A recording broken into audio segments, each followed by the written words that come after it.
યાત્રાધામ અંબાજી ખાતે પોષ સુદ પૂર્ણિમાના દિવસે મા અંબેનો 32મો પ્રાગટ્ય મહોત્સવ દિવસ ઉજવાય છે। તો આ દિવસે સુખડી પૂનમ કે પછી શાકભરી પૂનમ તરીકે પણ ઓળખવામાં આવે છે, જેમાં 2100 કિલો સુખડીનો પ્રસાદ વહેંચાશે।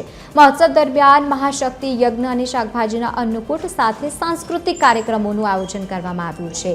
ગજપર માતાજીની સવારી સાથે વિશાળ શોભાયાત્રા પણ નીકળવાની છે, જેમાં 35 જેટલા ટેબ્લો જોડાશે। મંદિરને ફૂલો અને રંગોળીથી શણગારવામાં આવ્યું છે અને શિખર પર ધજા ચઢાવી પાટોત્સવની ધામધૂમપૂર્વક ઉજવણી કરવામાં આવશે।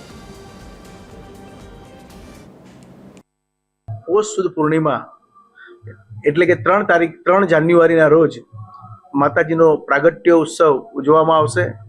અંબાજી ધાર્મિક ઉત્સવ સેવા સમિતિના સહયોગથી અને આરાસુ અંબાજી માતા ટ્રસ્ટના સંયુક્ત ઉપક્રમે આ આખો ઉત્સવ ઉજવવામાં આવતો હોય છે। પરંપરાગત રીતે અંબાજીમાં એક ભવ્ય શોભાયાત્રા સવારથી સાંજ સુધી નીકળતી હોય છે, ચાલતી હોય છે અને એ શોભાયાત્રામાં વિવિધ ઝાંખીઓ પણ હોય છે। આ સિવાય મંદિર પરિસરમાં શક્તિ યાગ 101 પાટલા એટલે 101 યજમાનો સાથેનો એક યજ્ઞનું પણ વિશેષ આયોજન કરવામાં આવેલું છે।